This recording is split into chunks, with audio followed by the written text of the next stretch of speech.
കാണുന്നില്ല, നമ്മോട് കൂടെ ആൾക്കാരില്ല. എങ്കിലും എങ്ങനെയെങ്കിലും ജനം കർത്താവിനെ ജീവനുള്ള ദൈവത്തെ മനസ്സിലാക്കി ഇത് ലോകത്തിന്റെ ലൗകികമായ ദൈവത്തോട് ചേരണമെന്ന് നമ്മൾ ആഗ്രഹിച്ച് പ്രാർത്ഥിക്കുക. അങ്ങനെ ജനത്തിന്റെ സ്ഥിതി മാറുമ്പോഴാണ് ദൈവം വലിയ വിടുതൽ നമ്മുടെ ജീവിതത്തിലായിരിക്കും. സ്തോത്രം. ആമേൻ.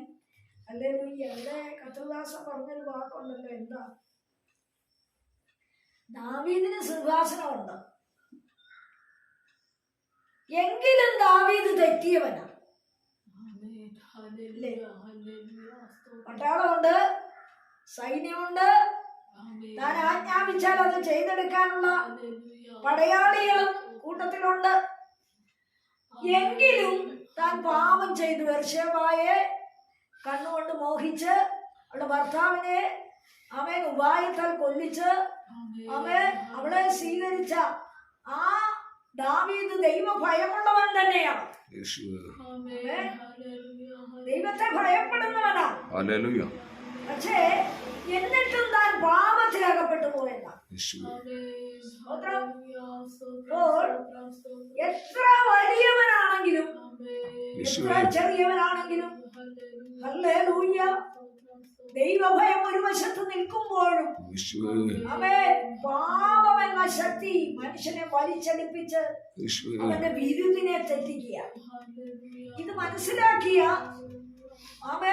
പ്രവാചകനായ നാഥാൻ നോക്കണം, ദൈവം അയച്ചത് ദാവീദിന്റെ അടുക്കൽ പ്രവാചകനെ അയച്ചത് നീ അവിടെ ചെന്ന് സോപ്പിട്ടു പോരാനല്ല. അപ്പൊ പ്രവചനം അല്ലെങ്കിൽ പ്രവാചക ശബ്ദം എന്തിനാണ്? മടങ്ങി വരവിനും മനംതിരിവിനും പരമാർത്ഥമായ അനുഭവത്തെ മുമ്പിൽ കൊണ്ടുവരേണ്ടതിനാ. പ്രവാചകൻ വന്ന് കയ്യിലിരിക്കുന്നത് കിട്ടുമല്ലോ എന്നോർത്ത്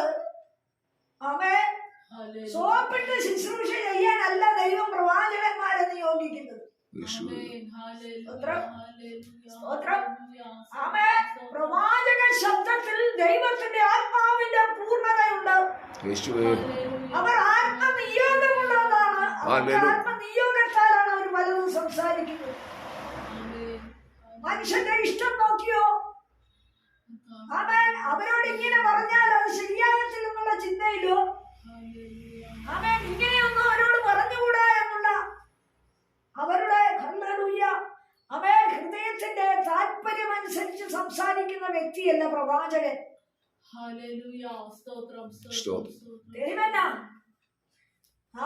ഹിസ്കിയാവ് മരിക്കത്തക്ക രോഗം വന്ന് കിടക്കുക, മരിച്ചു പോകുമെന്ന് അവൻ പറയുമ്പോൾ തന്നെ രാജാവിന്റെ രാജസ്ഥാനത്ത് മരിച്ചു പോകുമെന്ന് രോഗിയുടെ മുഖത്ത് പോലും നോക്കി ആരും പറയാതിരിക്കുമ്പോ രാജാവിന്റെ മുഖത്ത് നോക്കി നീ സൗഖ്യമാകയില്ല എന്നവിടെ സംസാരിക്കുന്നു. ആ പ്രവാചകനെ എങ്ങനെയെങ്കിലും കൊന്നുകളയോ? അല്ല, താൻ എന്ത് ഇങ്ങനെ ബുദ്ധിയില്ലാതെ പറയുന്നു, ഇനി ഞങ്ങള് യാതൊരു കണക്ഷൻ ഇല്ലെന്നാണോ പറയുന്നത്? അല്ല, ഇങ്ങനെയുള്ളവരുമായിട്ട് യാതൊരു രക്ഷയിന് വേണ്ടെന്നാണോ ചിന്തിച്ചത്? അല്ല, കാരണം ആത്മനിയോഗത്താൽ വന്ന ഭക്തൻ എന്നുള്ളത് ഹിസ്കിയാവ് ദൈവഭക്തനായതുകൊണ്ട്, ദൈവത്തിന് വേണ്ടി ക്രമീകരണം പ്രാപിച്ചവനായതുകൊണ്ട്, ദൈവസനെ വിശ്വസ്തനായതുകൊണ്ട്, ദൈവസനെ ഏകാഗ്ര ഹൃദയത്തോടെ നിൽക്കുന്നവനായതുകൊണ്ട്, ദൈവത്തെ പ്രസാദിപ്പിക്കുന്നവനായതുകൊണ്ട് ഈ പ്രവാചക ശബ്ദം ഞങ്ങളെ നിന്ദിച്ചല്ല, ഞങ്ങളെ പകച്ചല്ല, ഞങ്ങളെ ദൂഷിക്കാനല്ല, പിന്നെയോ ഞങ്ങളെ ക്രമീകരണമാണ് ആവശ്യപ്പെടുന്നത്.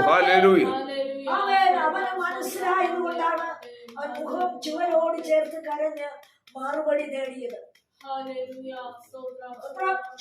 ആദ്യം പറഞ്ഞത് തിരുത്തി പറയേണ്ടി വന്നു പ്രവാചകന്. അപ്പോഴും ഇരിക്കുന്ന ജനം, കേൾക്കുന്ന ജനത്തിന് ക്രുദ്ധിക്കാം, ഇതൊക്കെ കള്ളപ്രവചനമാണെന്ന്. ഒരിക്കലുമല്ല. ദൈവത്തിന്റെ നിയോഗത്തിനൊപ്പം സ്റ്റെപ്പ് വയ്ക്കുന്ന ഒരു ഭക്തനെ ദൈവത്തിന്റെ ആത്മാവിന്റെ പൂർണ്ണതയിൽ കൊണ്ടുപോവുകയാണ്. നമുക്കറിയാമല്ലോ, ലൂക്കോസ് സുവിശേഷത്തെ എടുക്കണ്ട, ആമേൻ. കർത്താവ് ആലയത്തിൽ വന്ന്, ആമേൻ, ദൈവാലയത്തിൽ വന്ന്, ആമേൻ, പുസ്തകമെടുത്ത് വായിച്ചു.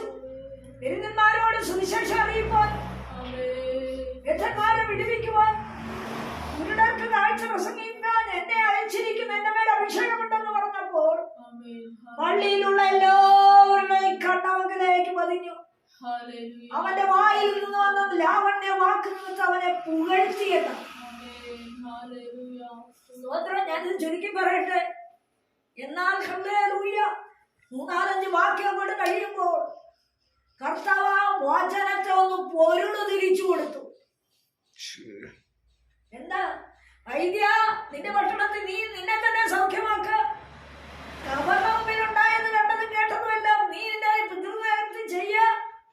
എലീശ പ്രവാചകന്റെ കാലത്ത് എലിയാവിനെ, ആമേൻ, ഹല്ലേലൂയ, നോക്കണം, സാരാഭാത്തിൽ മാത്രമേ അയച്ചുള്ളൂ. ആമേൻ. പിന്നീട് പറഞ്ഞത് എന്താ? ഹല്ലേലൂയ, നയമാന്റെ കുഷ്ഠമല്ലാതെ മാറിയില്ല. ഇതിന്റെ പിന്നിലൊക്കെ ഒരു ആശയം കിടപ്പുണ്ട്. എന്താണ്? എളിമപ്പെട്ടപ്പോൾ ദൈവം പ്രവർത്തിച്ചത്.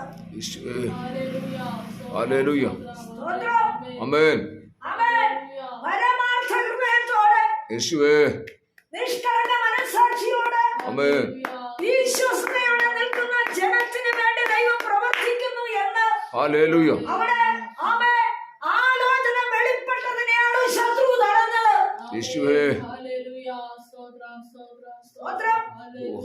അപ്പൊ ജനമെല്ലാം കോപത്തോടെ എഴുന്നേറ്റുന്ന. അല്പം മുമ്പ് അവനെ പുകഴ്ത്തിയവരാ. സോപ്പിട്ട് പറഞ്ഞപ്പോ പുകഴ്ത്തും. അങ്ങനെ നടക്കും, ഇങ്ങനെ നടക്കും, അതുപോലെ സംഭവിക്കും, ഇതുപോലെ ഉയരും, ഇതുപോലുള്ള വഴികളൊക്കെ ശുഭമാക്കി തരും, വലിയ കാര്യമൊക്കെ നടക്കും എന്ന് പറഞ്ഞപ്പോൾ ഹല്ലേലൂയ, അവനെ പുകഴ്ത്തി. എന്നാൽ പാപബോധം വരുത്തുന്ന വാക്കുകളെ പറഞ്ഞപ്പോൾ വൈദ്യ, നിന്നെ തന്നെ സൗഖ്യമാക്കെന്ന് പറഞ്ഞ് കർത്താവ് ക്രൂശിൽ കിടക്കുമ്പോൾ കർത്താവിനെ നിന്ദിക്കുന്ന ആ വാക്കുകളെ ഉദ്ധരിച്ച കർത്താവോട് പറഞ്ഞത്, നീ ഇറങ്ങി വാ, നീ ദൈവമെങ്കിൽ ഇറങ്ങി വാ, നിന്നെ തന്നെ സൗഖ്യമാക്ക്. പക്ഷപാത രോഗിയെ നീ, തളർന്നു കിടന്നവരെയൊക്കെ പൊക്കിയെടുത്തതല്ലേ? കവർണാവൂമിൽ ഉണ്ടായത് കണ്ടതും കേട്ടതും ഒക്കെ നീ ഈ പിതൃനേരത്തിൽ ചെയ്യ. നയമാന്റെ കുഷ്ഠമല്ലാതെ മാറിയില്ല എന്ന് പറഞ്ഞാൽ ഇസ്രായേലിലെ പാവപ്പെട്ട വേലക്കാരി പെൺകുട്ടി പറഞ്ഞത് നയമാന്റെ ഭാര്യ കേട്ട് നയമാനെ ഉപദേശിച്ച് എലീശ പ്രവാചകന്റെ അടുക്കൽ ചെന്ന് വിടുതൽ പ്രാപിച്ച കാര്യം ഒരു പാവം പെൺകുട്ടിയുടെ വാമൊഴിയാ. ചിന്തിക്കേണ്ടത്, ഞാൻ എളിമപ്പെട്ടു, അവൻ എന്നെ രക്ഷിച്ചു എന്ന് കർത്താവ് പറഞ്ഞിരിക്കുമ്പോ ഇന്ന് മനുഷ്യർക്ക് സുഖപ്പെടുന്ന ശുശ്രൂഷയാ ഇഷ്ടം. പാപബോധം വരുത്തുവാൻ നീ എവിടെ വീണിരിക്കുന്നു എന്ന് നോക്കുക. നിന്റെ ക്രമീകരണം എന്തെല്ലാമാ ചെയ്യേണ്ടതെന്ന് നിന്നെ പറഞ്ഞ് മനസ്സിലാക്കി തരുന്നത്. അതിനെ നീ നിരസിച്ചുകൊണ്ട് ഇങ്ങനെയുള്ളവരുമായിട്ട് ഞങ്ങൾക്ക് യാതൊരു ടച്ചുമില്ലെന്ന് പറയുന്നവർ യഥാർത്ഥമായി ദൈവ സ്നേഹത്തിലാണോ അവരെന്ന് പറയുന്നത്? ഇന്ന് പകലിലൊന്ന് തിരിഞ്ഞ് ചിന്തിക്ക്. ദൈവ സ്നേഹം എന്നതാ? പാപബോധം വരുത്തുവാൻ, അല്ലെങ്കിൽ നിന്റെ ക്രമീകരണങ്ങൾ കുറച്ചുകൂടെ നന്നാകണമെന്ന് പറയുമ്പോൾ നീ കൊടുക്കുന്നത് ഇങ്ങനെയല്ല, അങ്ങനെ ചെയ്യണമെന്ന്. കഴിഞ്ഞ ദിവസം ഒരാളോട് ഞാൻ പറഞ്ഞു, ടൈത്ത് കൊടുക്കുന്നുണ്ടോ? അത് കൊടുത്താൽ നിങ്ങൾ ഉയർന്നു വരും. നിങ്ങളെ പിടിച്ചിരിക്കുന്നത് നിങ്ങള് ദൈവത്തിന് പ്രയോജനപ്പെട്ട നന്മ കൊടുക്കാത്തത് കൊണ്ടാ. എന്നാൽ അവര് പറഞ്ഞത്, ഞങ്ങളെ പുരോഹിതന് കൊടുക്കുന്നുണ്ട്, അത് ദൈവപ്രസാദമാണോ എന്ന് നിങ്ങളത് പരിശോധിക്ക. എന്നാൽ പിന്നെ നിങ്ങളുടെ നന്മയ്ക്ക് വേണ്ടി ശത്രു ഇങ്ങനെ സ്തംഭിപ്പിച്ചിട്ട് നിങ്ങൾ ഇങ്ങോട്ട് വിട്ടുപോയി, നിങ്ങൾ ജോലി ചെയ്യേണ്ട, നിങ്ങൾ വീട്ടിലേക്ക് പോയി ഞങ്ങളെ ജാതിയിൽ തന്നെ നിങ്ങൾ ഇരുന്നോ എന്ന് ശത്രു കുടുംബത്തെ കുറിച്ച് പറയുമ്പോ ഓർത്തോണം. ഇവരുണ്ടാക്കുന്ന നന്മ ദൈവത്തിന് പ്രസാദമല്ല. അർഹതപ്പെട്ട സ്ഥാനത്ത് കര നീട്ടുന്നില്ല. അതാണ് വിഷയം. അതുകൊണ്ട് ജോലി ചെയ്യേണ്ട ഇങ്ങോട്ട് പോരെന്ന് പറയുന്നത് ദൈവത്തിന് അവർ പ്രയോജനപ്പെട്ടിരുന്നെങ്കിൽ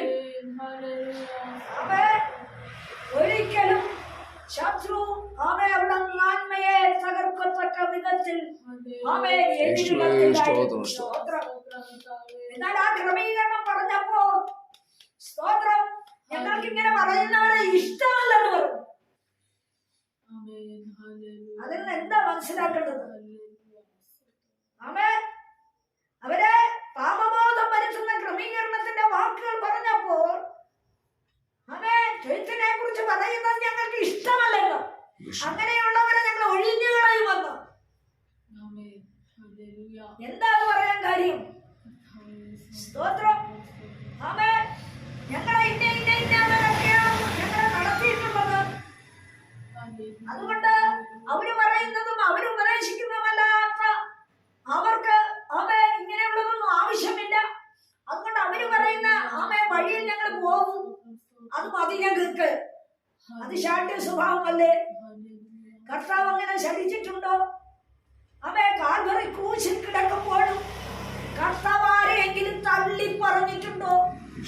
അവരുമായിട്ട് കൂട്ടായ്മ വേണ്ട, ഇവരുമായിട്ട് ബന്ധം വേണ്ട, ഇവരുമായിട്ട് യാതൊരു ഇടപാടും വേണ്ട എന്ന് കർത്താവ് പറഞ്ഞിട്ടില്ല. കർത്താവ് പറഞ്ഞത് ആമേൻ എങ്ങനെയാ? അവൻ ദിവ്യമായ സ്നേഹത്തിന്റെ പ്രദർശനമായിരുന്നു കാൽവറിയിൽ. ആമേൻ. ആർക്കും മറച്ചു പിടിക്കുവാൻ വയ്യാത്ത ആമേൻ അവന്റെ അവസാനത്തുള്ളി ചോര വരെ ചങ്കിൽ നിന്ന് ആമേൻ ഊർന്ന് വീഴും വരെ അവന്റെ സ്നേഹ പ്രദർശനമായിരുന്നു കാൽവറിയിൽ.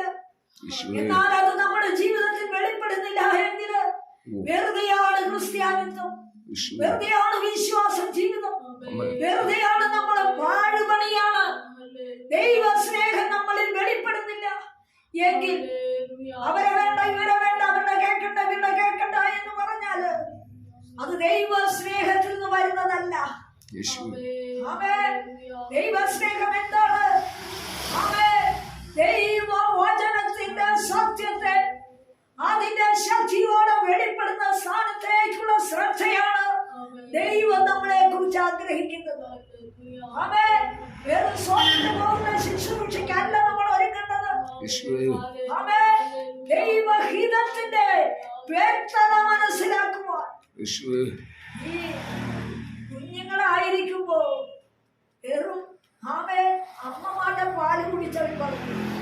എന്നാൽ ഒരു 3-4 മാസം കഴിയുമ്പോ ഇച്ചിരി കടുപ്പമുള്ള ഫുഡ് അവർക്ക് കൊടുക്കും. 1 വയസ്സാകുമ്പോ അല്പം ഭക്ഷണത്തിന്റെ സ്വാദ് അവരെ കൊണ്ട് അനുഭവിപ്പിക്കും. ഇതുപോലെ ദൈവവചനത്തിൽ സ്റ്റെപ്പുകളുണ്ട്. നീ ഇവരിൽ അധികമായി എന്നെ സ്നേഹിക്കുന്നുവോ എന്ന് പത്രോസിനോട് ചോദിക്കുന്നു. നിന്നെ സ്നേഹിക്കുന്ന ഒരു കർത്താവുണ്ട്. നീ എവിടം വരെ കർത്താവിനെ സ്നേഹിച്ചു? അവന്റെ വാക്കിൽ ആരെയും അവൻ ആട്ടിക്കളയുന്നില്ല. ഇന്നവരുമായിട്ട് കൂട്ടായ്മ വേണ്ടെന്ന് അവൻ പറയുന്നില്ല. ദൈവവചനം പറയുന്ന ജനത്തെ അവൻ തള്ളിക്കളയുന്ന ദൈവമല്ല. നമുക്കെടുക്കാൻ ന്യായാധിപന്മാരുടെ പുസ്തകം 5-ാം അധ്യായം അതിന്റെ 1 മുതലുള്ള ചില വാക്യം.